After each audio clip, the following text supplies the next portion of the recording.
केंद्र सरकार ने सरकारी कर्मचारियों के लिए बड़ा ऐलान करते हुए यूनिफाइड पेंशन स्कीम यूपीएस को मंजूरी दे दी है। केंद्रीय मंत्री अविनाश वैष्णव ने शनिवार को इसकी जानकारी दी। इस स्कीम के तहत सरकारी कर्मचारियों को रिटायरमेंट होने के बाद सुनिश्चित पेंशन दी जाएगी। केंद्रीय सरकार कर्मचारियों की नई पेंशन योजना एनपीएस में सुधार की लंबी समय से मांग की जा रही थी। अब सरकार ने मांग पूरी करते हुए यूनिफाइड पेंशन स्कीम को ऐलान किया है। कैबिनेट के फैसलों को जानकारी देते हुए सूचना एवं प्रसारण मंत्री अविनाश वैष्णव ने मीडिया को बताया कि सरकारी कर्मचारियों की ओर से एनपीएस में सुधार की मांग की गई है। पीएम नरेंद्र मोदी ने अप्रैल 2023 में टीवी सोमनाथन के नेतृत्व में इस पर एक समिति का गठन किया था। आज के केंद्रीय मंत्रिमंडल ने इस योजना को मंजूरी दे दी है। यूनिफाइड पेंशन स्कीम यानी एकीकृत पेंशन योजना सरकारी कर्मचारियों के लिए नई पेंशन योजना है। इसके तहत कर्मचारियों को रिटायरमेंट के बाद सुनिश्चित पेंशन दी जाएगी। ये राशि रिटायरमेंट के पहले के 12 महीने के एवरेज बेसिक पे के 50% होगी। कर्मचारी 25 साल की सेवा के बाद इस पेंशन को पाने का हकदार होंगे। वहीं किसी पेंशन भोगी की मौत हो जाती है तो उसे उस वक्त तक का मिलने वाली पेंशन का 60% परिवार को मिलेगा।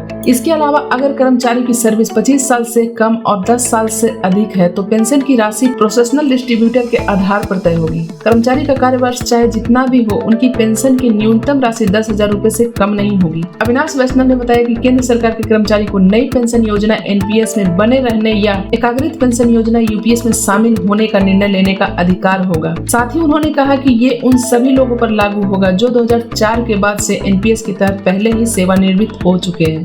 पेंशन हमने कहा अभी 7वें पे मिनिमम 9,000 दे रहा है, मिनिमम पे 18,000 है, उसका 50% दे रहा है, तो ये नहीं हो सकता। 10,000 पे ये उन्होंने विश्वास दिलाया देंगे और 23 तारीख को मोस्ट प्रॉब्ली ये होगा इशू। लेकिन अभी हमारी जो डिमांड है हमने उसका विरोध किया है। गवर्नमेंट क्या अनाउंस करती है उसके बाद है मोस्ट प्रॉब्ली ये 3-4 बातें तो वो एग्री करने को तैयार है, 50% देने को भी तैयार है, लेकिन साथ में कंडीशन लगा कि जो अगर ऑप्शन देंगे कि जो 60% ड्रा करेगा उसको 50% नहीं मिलेगा, उससे कम मिलेगा। लेकिन इस पर हमने सहमति नहीं दी उनको। अब गवर्नमेंट ने क्या डिसीजन लेना है उसके ऊपर डिपेंड करता है। जो इंटरनल मीटिंग जो मेरी मौजूदगी में हुई, मैंने तो उनको ये कहा कि आप जितने आपके मेंबर पार्लियामेंट है, कैबिनेट सेक्रेटरी था, फाइनेंस सेक्रेटरी, उसको आप 40 दिन पे पेंशन देते हो। बाकी जो जनवरी 2004 से है उनके लिए 35 साल आप क्यों छोड़ना चाहते हो? वो 8-8 पेंशनें लेते हैं। हमारा कर्मचारी एक पेंशन लेता है, वो भी 20 साल की क्वालिफाइंग सर्विस देता है। वो कह रहा है उनका, मैं कहा आप देते हो भाई, तुम कैबिनेट से फाइनेंस सेक्रेटरी हो, कहो बात। हमारे बड़े नेता जो है ज़्यादा संघर्ष में आपको शो करते हैं, नहीं बीसी यार ऐसी नहीं बात। मैं क्यों नहीं बात करें, मुझे कोई डर नहीं है, मेरा नाम बता दे जिसको बताना है।